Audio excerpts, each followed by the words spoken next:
Our message today is entitled, Our Greatest Struggle, the Struggle Within.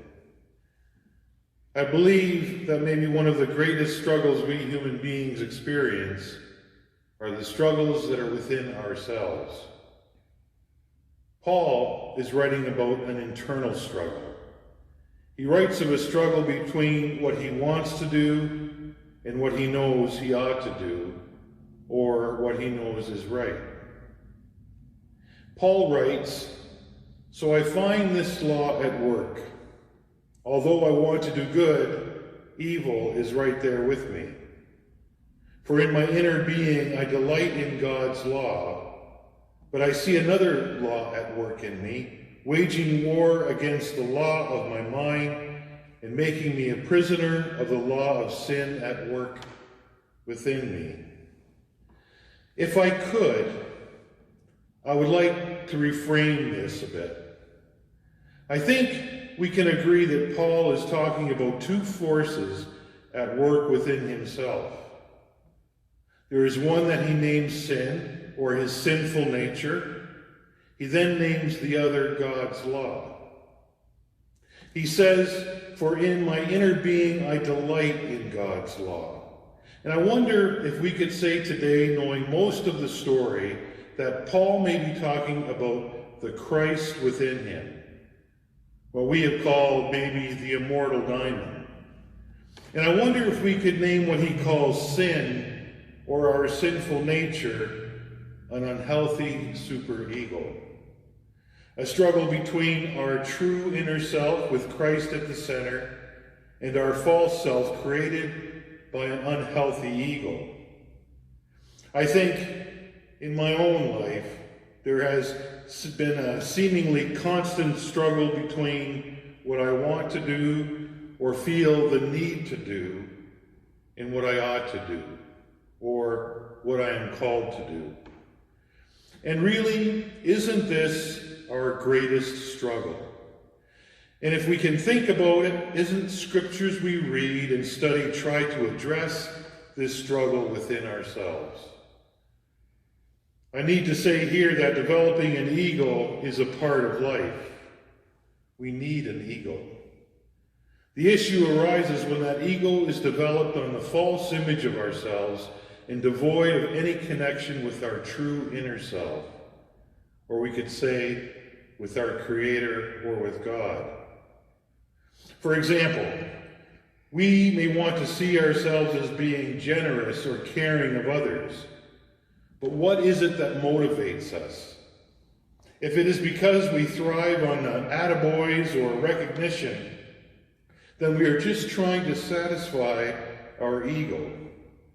If it is from our true inner self, then we are compelled by God's love and compassion, and we do not desire the accolades. We may truly appreciate the thank you, but it is not a game changer for us. Our true satisfaction comes from knowing we have made the difference in someone's life. Let's take an easy example from what we are living through today. I have been self-isolating for 15 weeks. I want to spend the weekend at the beach with my friends. Even though we know that we could acquire the virus and spread it to someone who is vulnerable, our ego may say, "I have done my part. I deserve this time away enjoying myself. Besides that, this whole thing is maybe overblown a bit." And away we go. But our inner self might say, "Hold on a minute. That may be what I want to do, but what about the well-being of my parents or grandparents? What about the well-being of the vulnerable in the community I live in? Or I might be creating more work for caregivers who have already been stretched to the limit.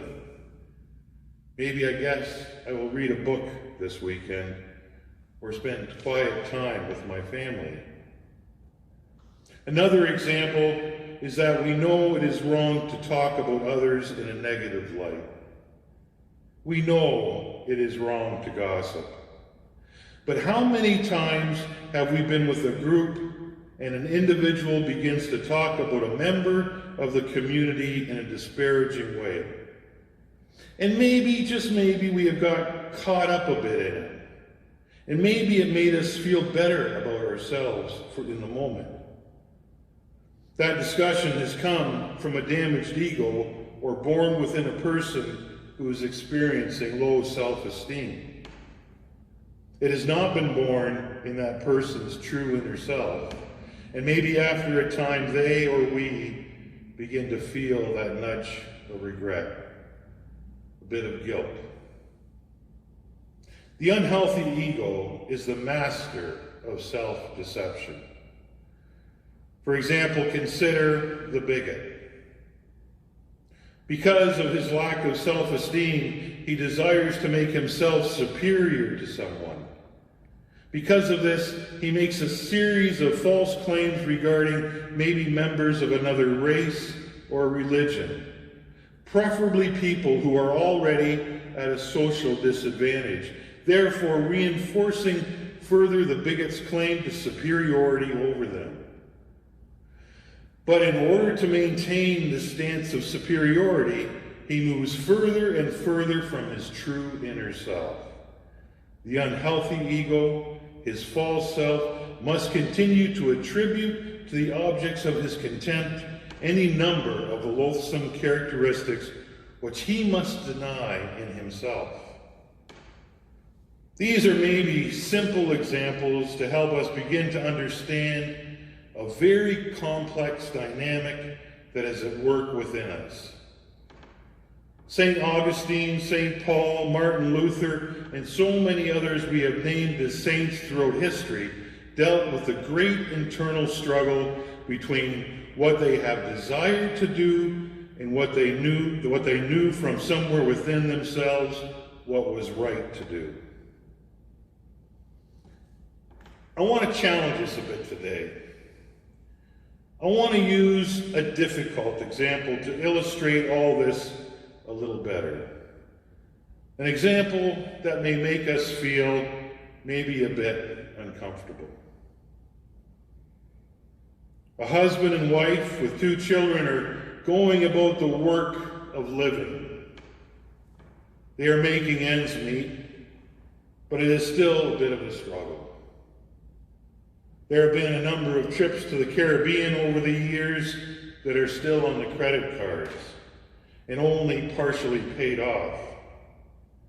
There is a daily routine of getting up, getting kids ready for school, heading into work, picking the kids up after school, getting supper ready, going to hockey or a baseball game, coming home, getting the kids ready for bed.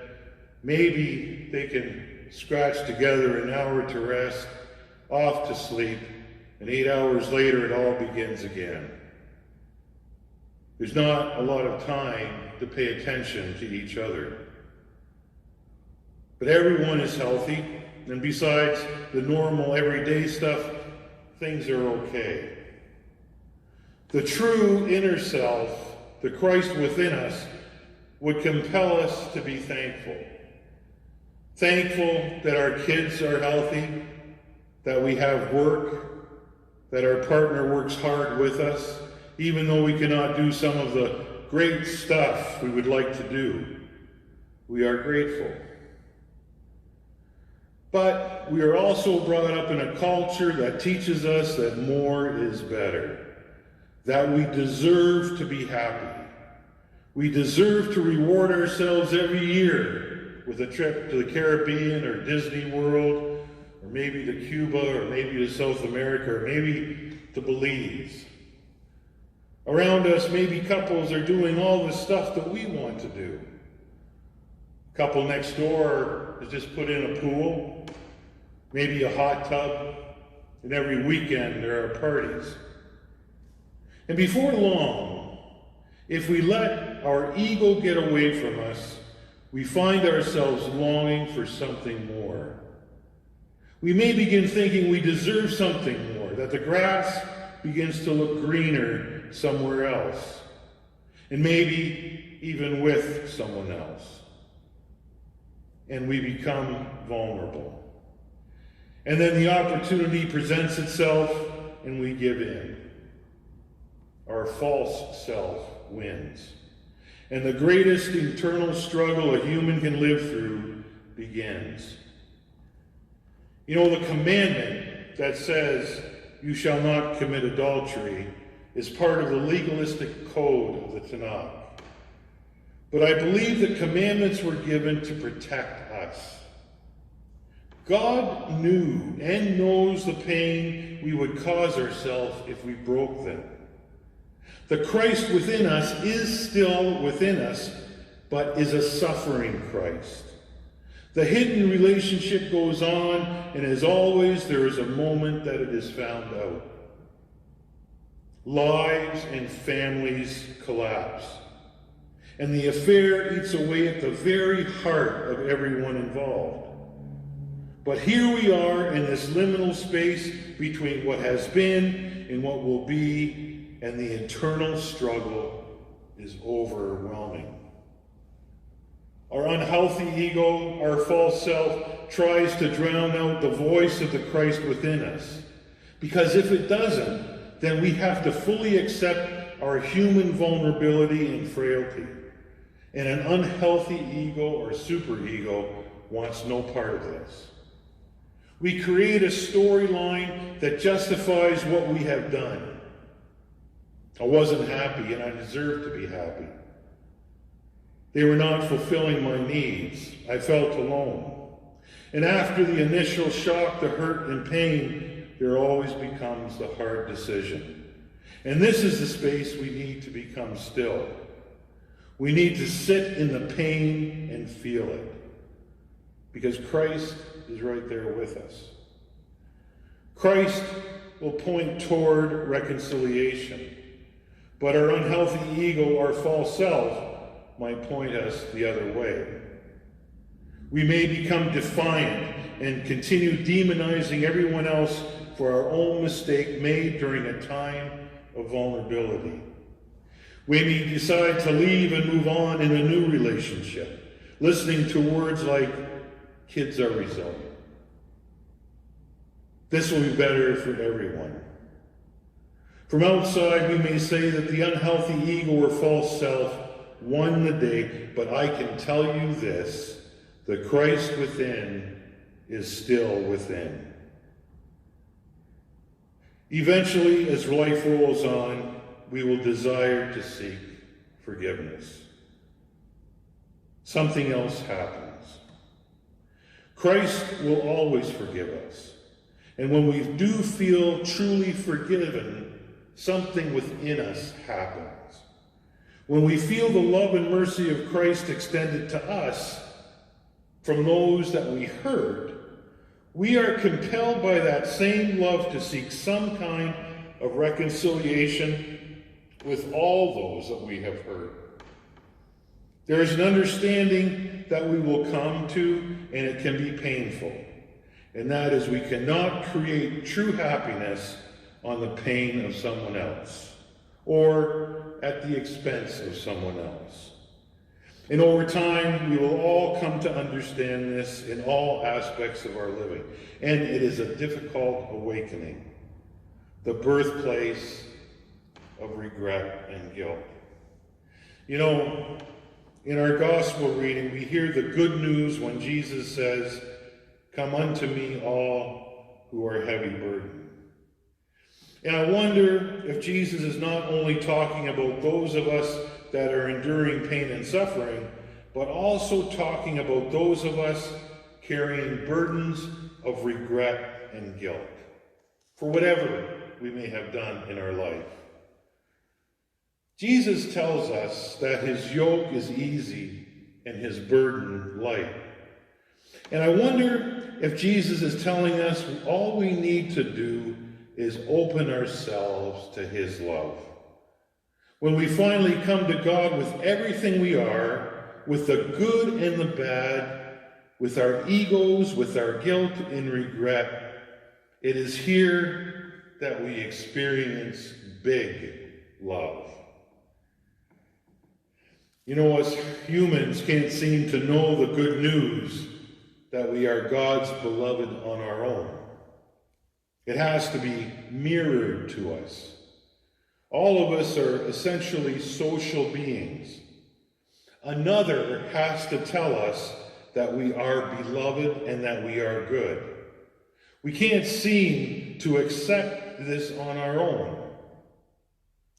But it is within contemplative prayer that we present ourselves for what we could call the ultimate gaze, the ultimate mirroring. Before this gaze of God's love, we gradually disrobe, or we let that false image or unhealthy ego gradually fall away, and we allow ourselves to be seen. Rohr says it maybe more poetically. Before the gaze of love, before God, we gradually disrobe and allow ourselves to be seen, to be known in every nook and cranny, nothing hidden, nothing denied, nothing disguised. The wonderful thing is, after a while, we feel safe, that we know we do not have to pretend or disguise anymore. We don't have to put on any kind of costume. Letting our naked self be known by God is always to recognize our need for mercy and our own inadequacy and littleness.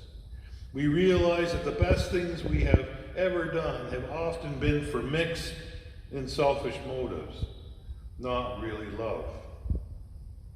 Our need for mercy draws us close to God. Within contemplation, we stand under an immense waterfall of mercy, compassion, and love. Knowing our need for mercy opens us to receiving mercy. Knowing our intimate need for mercy is in great part what it means to know, to need, or to fall in love with God, because God is mercy itself and must be experienced as such. If we submit to our false self or unhealthy superego, we live like the Pharisees in Jesus' parable from Luke, where we do everything perfectly and are never in need of mercy. And if we are never in need of mercy,